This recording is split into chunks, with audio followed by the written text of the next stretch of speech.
My children always saw me as convenient, quiet. When I helped with their kids, cleaned their house, cooked their dinners, I heard their whispers behind my back.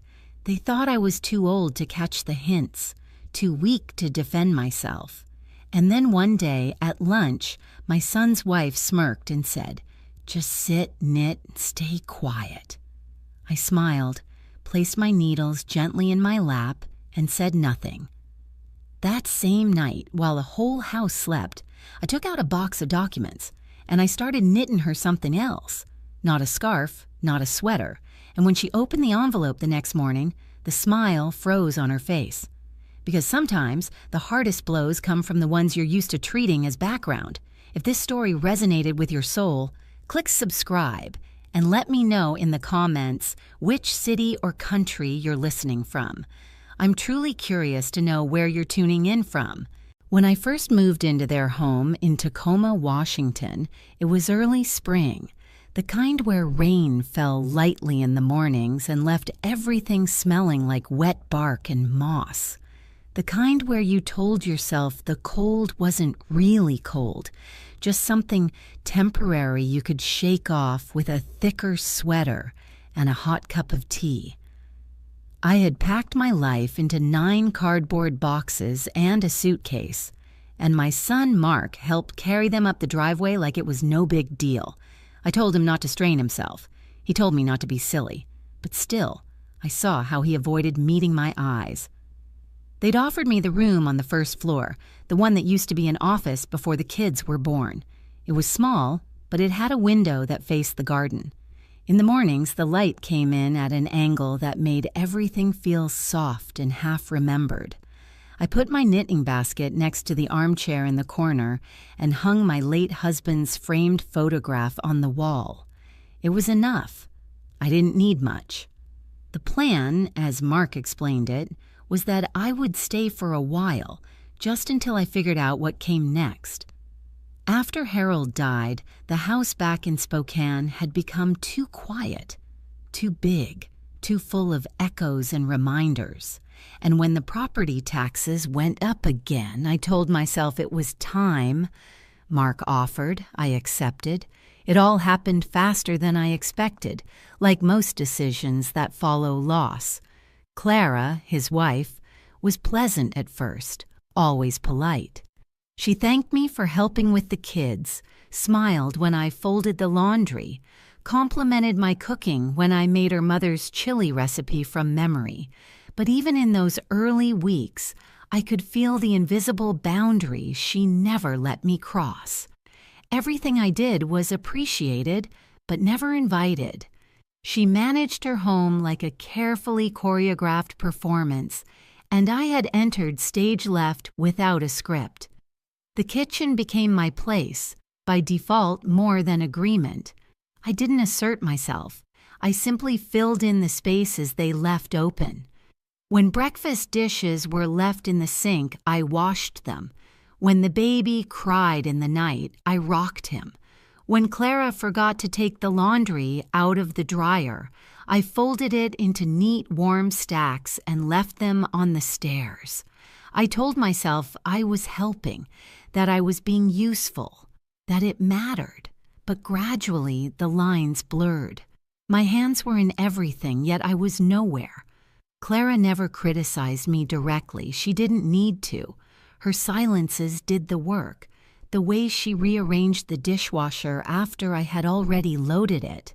The way she reworded what I said to the children, correcting me with a smile so wide it felt like being smothered. I learned quickly that compliments were often warnings, and silence was a door closing. The kids were the only ones who didn't wear masks. They loved me without hesitation. Nora, 6 years old, always crawled into my lap with a book after dinner. Leo, barely 2, followed me around with sticky hands and unspoken trust. With them, I felt seen. I felt needed.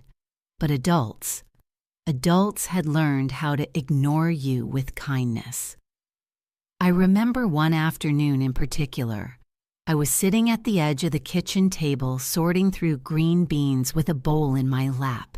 Clara was on a work call, pacing in the dining room with her headset in, her voice calm and clipped. I could hear every third word: strategy, alignment, metrics. Her life was built from words like those.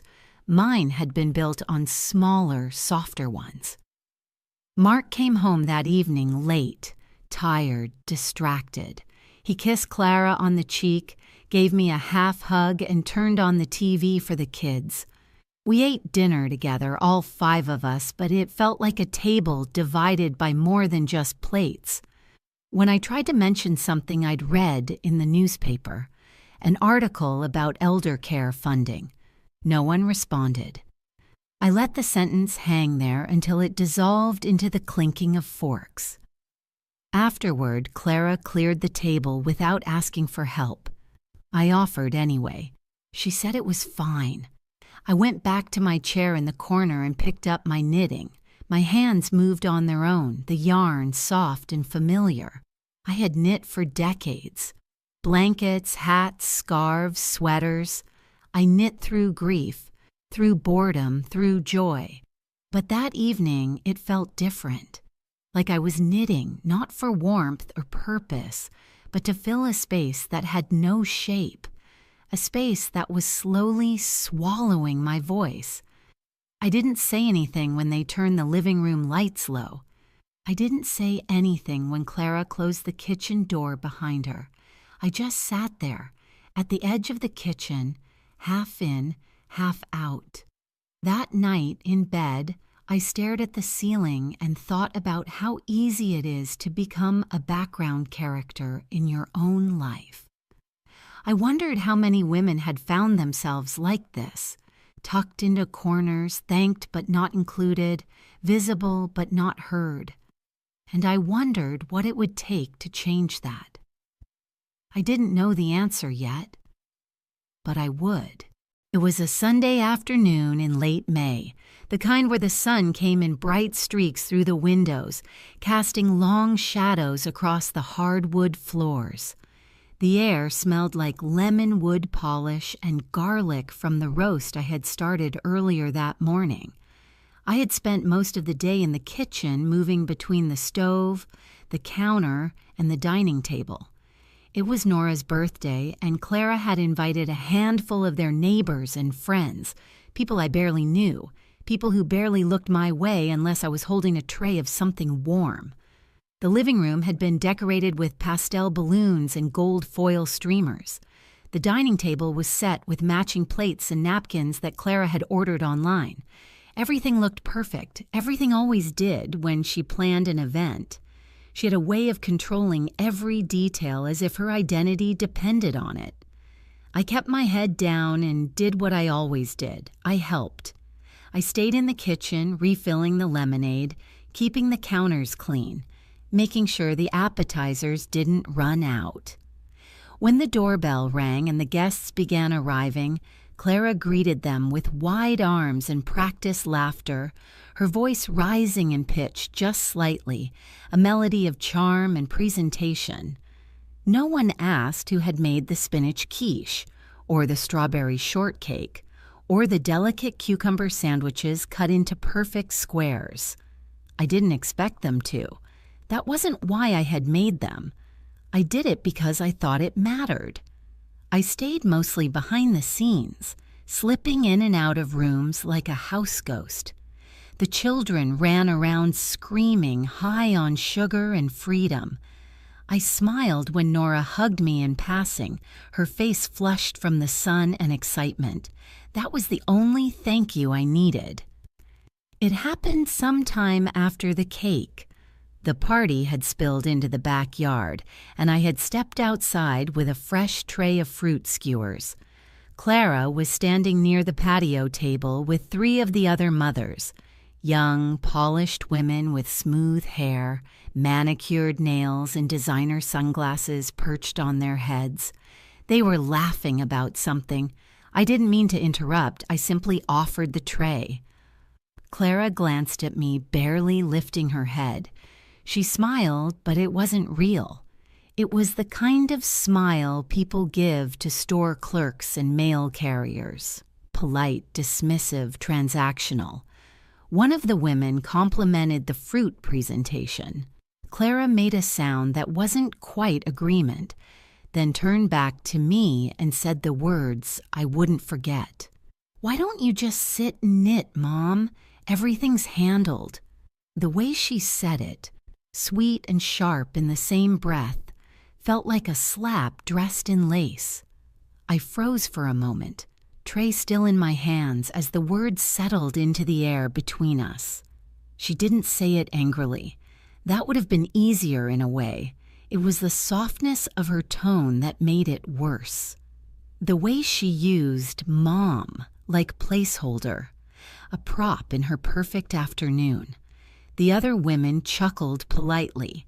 One of them even said, "I wish my mother-in-law could knit," as if I were some antique hobbyist trotted out for decoration.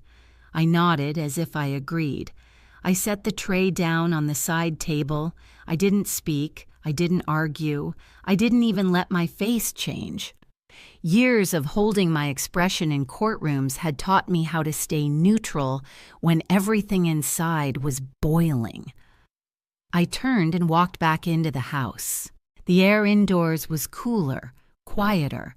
I returned to the kitchen and began wiping down the counter even though it was already clean. My hands moved out of habit. My mind, however, wasn't still. It repeated her words again and again, each time stripping them of any pretense. "Why don't you just sit and knit? Just sit and knit, stay quiet, be harmless, be useful, but not seen, not heard, not remembered." I went to my room, closed the door softly, and sat down in the armchair by the window. My knitting bag was there, tucked neatly beside it. I reached for the needles, pulled out the yarn, and began to knit. Not because she had told me to, but because I needed the movement. I needed something for my hands to do while my heart processed the coldness that had just been dressed in sweetness. Outside the window, I could hear the faint sounds of laughter and small talk. The party continued as if I'd never been part of it. I didn't cry. I didn't stew in anger. What I felt was something quieter, a shift, a clarity. Like a door that had always been slightly ajar had finally swung wide open. This wasn't about knitting. This wasn't about fruit skewers or quiches or birthday parties. This was about being told, with a smile, that my voice no longer belonged, that I had overstayed my usefulness, that I was a prop in someone else's story. But what she didn't know, what none of them knew, was that I had written plenty of stories of my own. I had built a career on careful language, on words that changed outcomes, on precision and consequence. I had not lost that. I had simply set it down for a while. Now, sitting in that chair, the yarn warm in my lap, I began knitting something else entirely. Not a shawl, not a hat, not a gift, but an idea. And it was growing stitch by stitch. The house settled into its usual hush around 10:30 that night. I could hear the upstairs water pipes whine briefly, then go still. The television clicked off with a final hum, and soft footsteps padded down the hallway toward the bedrooms. The children's voices had faded hours earlier, their laughter long since absorbed into the walls and the furniture. I waited in my room, lights off, sitting upright in bed with the weight of my own breath pressing against the silence. Tacoma was never truly dark, not even in the quiet neighborhoods. A dim orange glow from the street lamps always managed to find its way through the curtains, casting long shadows on the ceiling. I watched them move with the rhythm of passing cars. This was a city where the silence didn't comfort. It asked questions. I had always been a light sleeper, and that night, sleep wouldn't come. Not after the way she spoke to me, not after the way her voice cut through the daylight like silk over steel. I replayed it in my mind, not because I wanted to, but because my thoughts had become trapped in it. The exact phrasing, the tone, the smirk, the polite cruelty wrapped in sunshine. I had heard those kinds of words before, long ago in courtrooms and behind office doors. I used to fight against them. And now, here I was again, only older, quieter, no longer armed with the confidence of my younger years, but still capable of understanding exactly what I'd heard. I rose from bed and wrapped myself in a thick sweater. The house was cold in that kind of intimate way that comes only after everyone else has gone to sleep. I stepped barefoot down the hallway, passing framed photos of smiling vacations and carefully posed milestones. I moved slowly, deliberately, like I didn't want the floor to know I was walking on it. The kitchen was dark except for the moonlight slipping in through the window above the sink. It turned the countertops into glass and the cabinets into silhouettes. I didn't turn on the lights. I didn't need them. I knew this house well enough by now, knew every drawer that stuck, every cabinet that creaked. I moved to the corner and opened the old cedar box I had kept tucked behind the pantry shelf. Inside were files. Not just old photographs or sentimental cards, but documents, legal ones, proof of things no one in this house seemed to remember. I carried the box to the table and opened it carefully. My fingers moved over the familiar edges. My degree still crisp behind a plastic sheet, the bar license, past property deeds, a copy of my will, a document from the sale of our old home, and the bank statement that proved the money I'd transferred to Mark and Clara when they needed help with the down payment on this house. They had thanked me then, sincerely. That was before they began treating me like a couch throw. I pulled out a yellow notepad and a pen, old tools, reliable ones. I began to write, not with rage, not with sadness, but with precision. I drafted a summary of the money I'd contributed since moving in. Rent, groceries, childcare. I calculated the hours I spent doing things no one paid attention to. Hours of labor invisible to anyone not looking closely. I didn't do it for drama. I did it because I needed to see it myself, to remind myself that I hadn't imagined it all. Somewhere upstairs, the old radiator kicked on with a groan. Pipes rattled softly, then quieted again. I kept writing. When I finished, I looked at what I had written and realized it was the beginning of something larger. Not a confrontation, not yet, but a line drawn. A line only I could see for now, but one that, once crossed, would change everything. I folded the documents back into the box and tucked it away again. As I slid it into place, I noticed a photograph tucked between two file folders. It was from my first year in practice. Me standing in front of a courthouse in Olympia, holding the file and smiling at something just beyond the camera. My hair was darker then, my shoulders straighter, but my eyes looked the same. Sharp, calm, certain. I took the photo and brought it back to my room. I placed it on the nightstand and sat on the edge of the bed, staring at it. Not to remember who I had been, but to recognize that she was still there. Back under the covers, I let the weight of the evening settle across me. My hands still smelled faintly of lemon soap and ink. I lay still, eyes open, listening to the slow rhythm of the sleeping house. They all believed I was harmless now. Soft, retired, redundant. But they had mistaken my silence for surrender, and in that quiet I had started to remember the sound of my own power. The next morning arrived shrouded in fog, and the world outside the window looked like it had been erased and redrawn in pale grays and whites. I woke earlier than usual, before the sounds of the children's feet thundered across the upstairs hallway, and before the coffee pot sputtered to life in the kitchen. The house was still asleep. I sat in bed for a while, unmoving, watching the light push against the curtain, thinking only one thing: today was the day I would write it. I dressed slowly. A heavy cardigan, thick wool socks, the soft jeans I wore when I wanted to feel anchored. I didn't braid my hair like I usually did. I tied it back and tucked it behind my ears. My hands trembled a little from the cold, or maybe from something deeper than that, something under the surface I didn't want to name. Downstairs, I moved soundlessly. I brewed tea instead of coffee, letting the steam warm my face as I carried the mug to the kitchen table. The same table where I'd sat through family dinners and birthday parties, through silences I had bitten my tongue to preserve.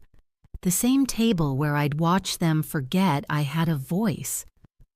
I brought out the cedar box again and laid it gently on the table. One by one, I pulled out the documents I had organized the night before. I lined them up like chess pieces, each one a move I hadn't made until now. The deed, the financial contributions, the quiet receipts of everything I had given and everything they had ignored. I opened my laptop. The screen lit up in the dim kitchen light, casting a faint glow across the wood grain of the table. I opened a blank document and stared at the blinking cursor for a long time. It waited for me with perfect patience, unaware of the wait that would follow. I began the letter formally. Full names, full addresses, proper formatting.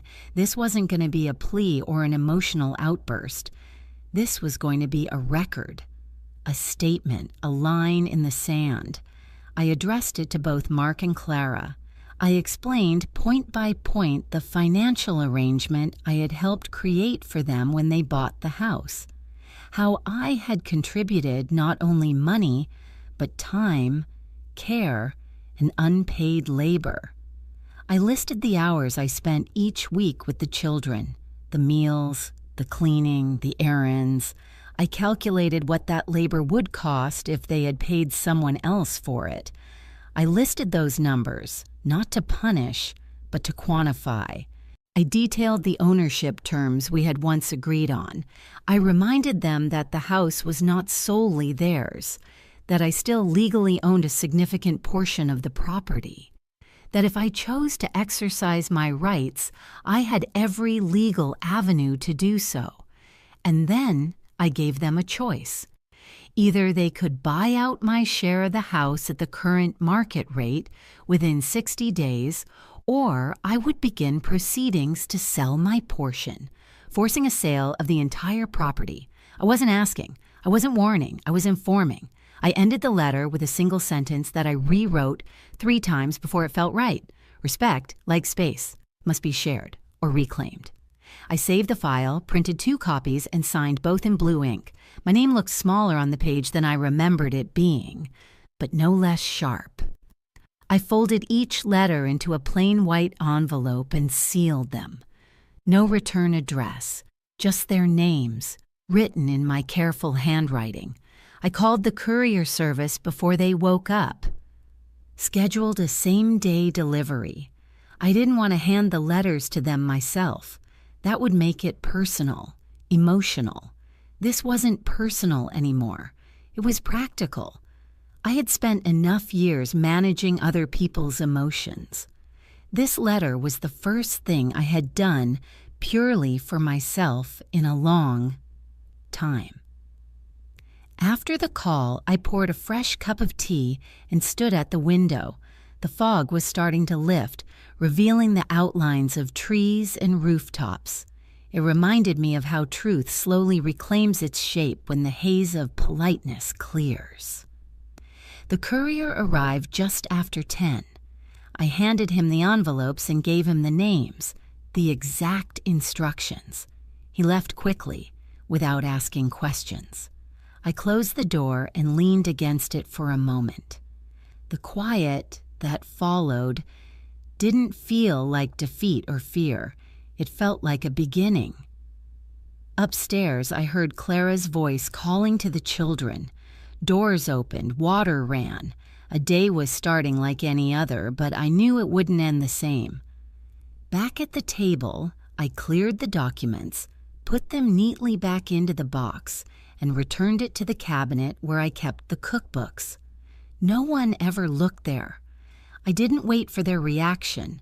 I didn't linger near the front door, hoping to hear footsteps or shouting or footsteps turning back.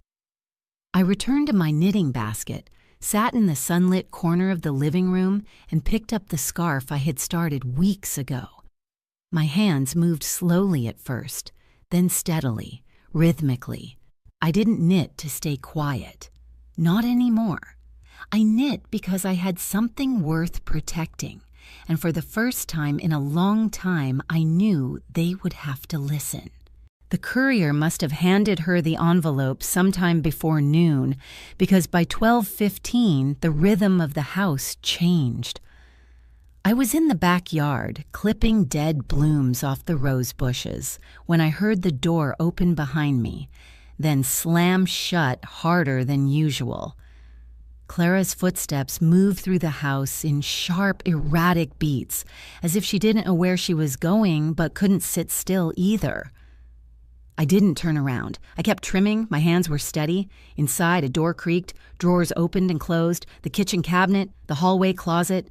Footsteps again, then silence, and then her voice. It wasn't loud, not at first. It came like a hiss, a low vibration full of disbelief. I heard my name, followed by words like unbelievable and betrayal. Her voice climbed higher with each breath, the sentences fractured and stumbling. She was talking to herself, pacing, the letter probably still in her hand. I imagined her standing there in the kitchen, envelope torn open like a wound, paper shaking, her mouth open but unable to fully form the outrage into coherent words. I didn't move. I gave her time. Eventually, I came inside. Slowly, not rushing, not avoiding, I walked into the living room just as she stormed past, her eyes wide and disoriented. She looked at me, and for the first time, I saw something behind the fury. Not just anger, not just insult, but panic. She was unprepared. She hadn't seen it coming. She had believed her version of me so completely that the reality had hit her like a wall. Mark came home around 4 o'clock. The timing wasn't a coincidence. She must have called him the second she read the letter. When he walked through the door, his face was pale and tight. He didn't take off his jacket. He didn't greet the kids. He asked Clara something quietly, and she handed him the paper like it was radioactive. He read it slowly, his eyebrows twitching with every paragraph. I watched from the hallway, unseen. I didn't hide. I simply stood out of the light, giving them space to absorb the impact. They moved into the dining room. The voices rose, not quite yelling, but close. Her words were jagged and fast, while his were low, weighted, halting. I couldn't make out every sentence, but I knew the shape of the conversation. She was demanding something he couldn't give her. He was trying to explain something she didn't want to understand. She wanted him to fix it. He couldn't. Later that evening, Mark found me in the kitchen. I was peeling apples for a pie I no longer intended to bake. He stood there awkwardly, shifting from foot to foot like a boy about to confess something to a parent. I looked up and waited. No smile, no pretense. He asked why I had done it this way, why I hadn't spoken to him first, why I would do something so formal, so drastic. I told him I had spoken for months in ways he chose not to hear. I reminded him of all the quiet yeses, the silent sacrifices, the times I swallowed my pride and nodded along because I thought that was what mothers did. I reminded him of the day he asked me to move in, not because he needed me, but because I needed him, and how easily that dynamic had flipped the moment I became convenient. He didn't argue. He didn't apologize. He just nodded, eyes low, hands limp at his sides. He looked older in that moment, smaller, like the weight of being in the middle was finally too much. When he left the room, I sat down at the table and folded the apple peels into the compost bowl. My hands moved slowly, almost mechanically. I didn't feel triumph. I didn't feel regret. What I felt was something calmer, colder, a return to balance.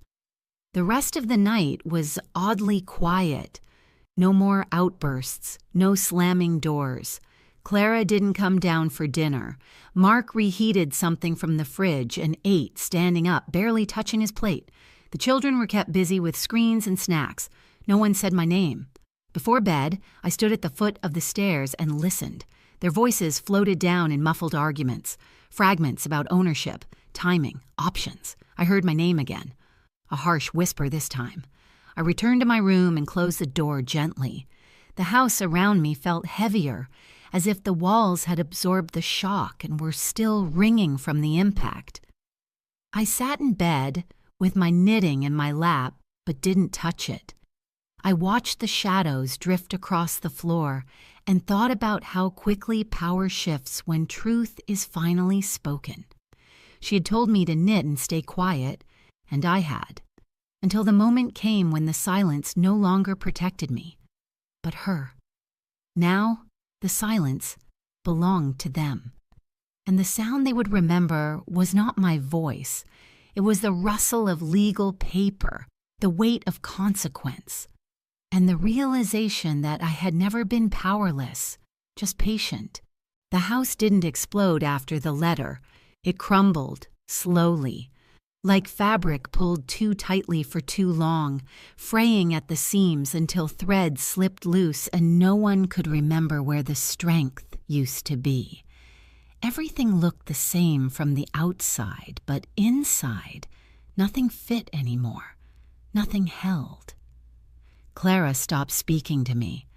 At first, it was avoidance. She left the room when I entered. She let the children relay messages. She closed doors just slightly harder than necessary. Then it became something more deliberate.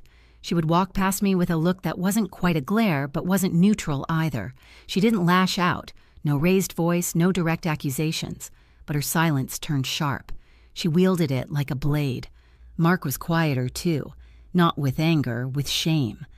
He moved around the house like a man carrying invisible weights. He tried to pretend everything was normal. He asked how I was sleeping. He thanked me for folding the laundry. He offered me coffee in the mornings. I knew he was trying, but the words landed like apologies without names, and neither of us knew how to bring up what had already been written in black and white. The children noticed. Nora clung to me more than usual. She asked questions with wide eyes and careful tones, sensing tension without understanding its shape. Leo became restless, acting out in small ways as if his body was trying to release what his mind couldn't hold.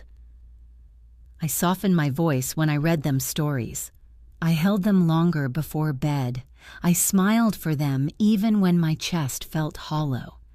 The letter had done more than shake the balance. It had revealed the truth behind it. We weren't a family. We were a temporary arrangement dressed as permanence. I had been a support beam, not a guest, useful, not loved, expected, not included. I heard them at night, Mark and Clara arguing behind the thin walls, their voices muffled but unmistakable. I heard money mentioned first, then trust, then betrayal, then me. I didn't lean in to listen, but the words came anyway. She blamed him for not telling her. He blamed her for how she treated me. The guilt and defensiveness passed between them like a disease. Neither could hold it for long, so they tossed it back and forth, hoping it would stick to anyone but themselves. She stopped making dinner. Some nights they ordered takeout and ate it upstairs. Other nights they didn't eat together at all. The kitchen became mine again, but it wasn't a gift. It was a retreat, a space that no longer had to pretend. I started spending more time outside. I took long walks around the neighborhood, nodding at strangers, watching the seasons turn quietly along the sidewalks. I visited the library, picked up novels I'd already read, just to hold something familiar. I sat in the park near the old fountain and watched the way birds dipped into puddles and children shouted without restraint. I remembered how good it felt to breathe in a space that wasn't trying to suffocate me with unspoken rules. One evening, I returned home to find Clara in the living room, surrounded by open folders and a laptop glowing with financial spreadsheets. She didn't look up when I walked in. She just kept typing, her jaw tight, her shoulders tense. She looked like someone trying to outwork a deadline that was already behind her. The sight should have made me sad, but it didn't. I watched her for a moment, then went into the kitchen and made myself tea. The water boiled and clicked. The scent of mint rose around me. She never said a word. By the third week, the real conversation started. Between lawyers. I had passed everything through my attorney, and they had done the same. Negotiations were stiff and formal. Clara tried to argue about percentages. Mark tried to compromise. But there were no favors left to give. This wasn't about generosity anymore. It was about clarity. I had given them time, money, and care. In return, they gave me silence, dismissal, and a polite form of exile. The exchange was done. Now it was math. They agreed to the buyout eventually. It would take time, 2 months, maybe 3, but the papers were signed. The terms were clear. I wouldn't stay once it was finalized. I wouldn't linger in this half-life any longer than I had to. The moment the funds cleared, I would leave. I began packing that night. I didn't tell them. I started with my books. Then the framed photos, the small keepsakes from Harold, the knitted blankets I'd made during quieter winters. I folded each piece of my life gently, without resentment. Every item I packed reminded me that I still had a life beyond this house, that this space hadn't erased me, only delayed me. They watched me pack without asking questions. Clara didn't offer help. Mark didn't offer protest. And that was how I knew I had made the right decision. Some things don't fall apart all at once. They unravel slowly, thread by thread, until you're left holding the shape of what once was, and finally, letting it fall. The morning I left, the sky was a soft, pale gray, the kind of sky that promised rain but never followed through.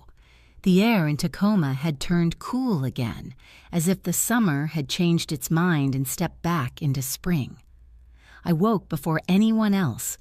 I always did, but this time, I didn't move slowly.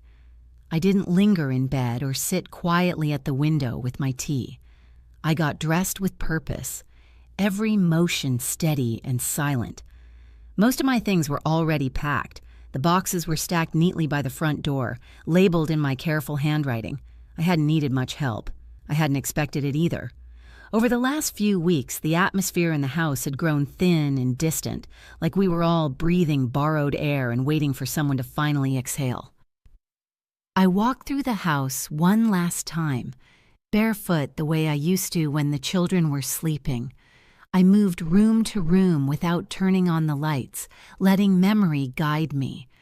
The kitchen still smelled faintly of vanilla and lemon, the remnants of a pie I'd baked 2 nights before without telling anyone. The living room held the same creases in the couch cushions, the same stack of mail no one had bothered to sort. Everything looked ordinary, untouched by conflict, as though the house itself refused to acknowledge the quiet fracture that had split it open. I paused in the hallway where the framed photos lined the wall. Family portraits from holidays and birthdays, professional shots taken in warm light to make everyone look happy. I found one of me holding Nora when she was only a baby. My hair was shorter then. My smile was easy. I wondered how many people in this house remembered who I was in that moment. Back in my room, I closed the last suitcase and zipped it carefully. I didn't feel sad. Not really. What I felt was something deeper, more grounded. Not relief, not triumph. Just completion, a clean end. I had been in this space long enough to offer everything I had and long enough to understand when it was no longer welcome. Mark came down the stairs just as I was pouring my second cup of tea. He looked tired, like someone who'd been sleeping too much or not at all.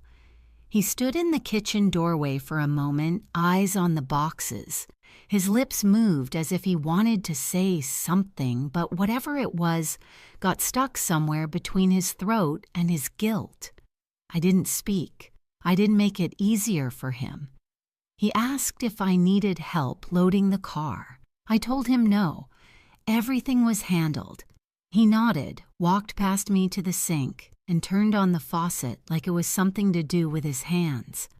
I left him there, alone with the sound of running water. Clara didn't come downstairs. I hadn't expected her to.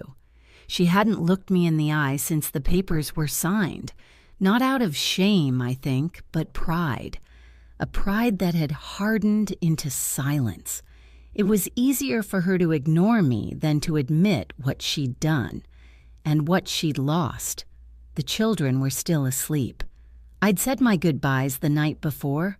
Nora had hugged me so tight it hurt, whispering that she didn't want me to go. I told her gently that grown-ups sometimes need space, just like kids do.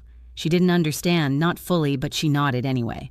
Leo had clung to my legs in his quiet, stubborn way. I kissed them both on their foreheads and told them they could call me any time. I wasn't sure if they would. I opened the front door just as the moving van pulled into the driveway. A small one, not much to carry.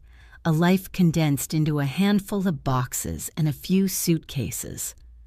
The driver stepped out and offered me a polite smile. I returned it and began helping him load the truck, one item at a time, the way I had packed, carefully, intentionally, without rush. By the time everything was in, the sky had brightened slightly, but the sun still hadn't broken through. I stood at the curb for a moment, one hand on the car door, looking back at the house. There was no one in the windows, no figure at the door, just a stillness that felt final. I didn't cry. I didn't wave. I got in the car and drove away. My new place was small, just 2 rooms and a balcony that overlooked a row of quiet trees. It wasn't far, only 20 minutes away, still in the same city, but it felt like a different world, one where the air didn't feel borrowed, one where the silence wasn't weaponized. That evening, I unpacked slowly. I placed my books on the shelves, hung the photograph of Harold near the window, laid the knit blanket across the arm of the couch. I made a pot of lentil soup and ate at my little table with the window cracked open, letting the cool air in. Later, I sat in my favorite chair and picked up the scarf I'd been knitting. The stitches were tight even. My hands knew exactly where to go. No one interrupted me. No one corrected me. No one told me to sit and stay quiet. I was already sitting, and I had finally chosen the quiet myself. The weeks after I left passed slowly, not in grief or regret, but in the soft unwinding that happens when tension is finally released. I found myself waking up before dawn, not because I had to, but because I wanted to. The quiet in my new place wasn't empty. It was restorative. It filled my lungs in a way I hadn't felt in years. There were no footsteps above me, no slammed doors, no conversations spoken in whispers that stopped the moment I entered a room. Just the hum of the refrigerator, the creak of my rocking chair, and the sound of birds beginning to announce the day. I kept to a rhythm. Morning walks through the neighborhood, hot tea with honey and lemon, a book in the afternoon sun by the balcony. I started journaling again, just a few lines each night. Nothing dramatic, just observations, reflections, memories. I wasn't trying to make sense of the past. I was simply giving it a place to rest. Sometimes I thought about them. Mark, Clara, the children. Not with anger, not even with sorrow. Just distance. The kind of distance that grows naturally when you stop holding a door open for people who never intended to come through it with care. I didn't hate them. I didn't wish them harm. I just no longer bent myself to fit into the shape they wanted me to be. One day I received a letter from Nora, a real one, handwritten, with small loops and uneven lines, sealed with a sticker of a sunflower. She told me she missed me. She said the house felt quieter now, but not the good kind of quiet. She asked if I would teach her how to knit next time we were together. I held the letter in my hands for a long time. I ran my fingers over the words, imagined her sitting at the kitchen table with a pen clutched in both hands, trying to say the things no one else could say aloud. I wrote her back that same afternoon. I told her I missed her too. I told her the quiet here was different. It was mine. I promised to teach her how to knit and that it would be just the two of us, no interruptions. I tucked the note into a soft blue envelope and walked it to the mailbox myself. That was enough. I didn't hear from Clara, not a word, but I saw her name once, accidentally on a neighborhood Facebook post, someone asking for recommendations on a contractor, and she had replied with a clipped, cheerful sentence. She still existed in the same world, still moved through it with efficiency, but she no longer took up space in mine. Mark called once, just once. It was a brief conversation, filled with long pauses and unfinished sentences. He asked how I was. I told him I was well. He told me the kids were adjusting, that Clara had taken on more hours at work, that the house felt different. I could hear it in his voice, the weight of things unsaid, the apology he couldn't bring himself to form. I didn't press him. I didn't need him to say it. I had already moved past the need for acknowledgement. Some days I thought about how easy it had been for them to believe I would stay quiet forever, as if age softened the spine, as if kindness and obedience were the same thing. They had seen me as something peripheral, but I was never peripheral. I had only stepped back because I was tired, and when I rested long enough, I remembered what it felt like to stand in the center of my own life. I started teaching a knitting class at the local community center on Thursdays. It wasn't much, 6 women in various stages of life, sitting in a circle with yarn and stories. We didn't talk about husbands or children unless we wanted to. We talked about color, texture, rhythm. Some of the women were widows. Some were recently divorced. One of them was barely 30 and said she came just to be near voices that didn't ask her to perform. I understood that. One evening after class, I sat on my balcony and watched the sunset fold over the trees in soft bands of gold and lilac. I thought about all the letters I'd written over the years. Some sent, some burned, some never finished. But this one, the one I had delivered not with stamps but with consequences, that was the only one that ever truly landed. It hadn't been about revenge. It hadn't even been about justice. It had been about truth. And truth, when finally spoken, doesn't shout. It doesn't beg. It stands. It waits. And it changes the shape of the room. I took a deep breath and closed my eyes. The world around me hummed low and steady. I no longer felt like someone waiting for permission. I was no longer holding a place at a table where I wasn't fed. My final word had already been written, and it spoke for itself.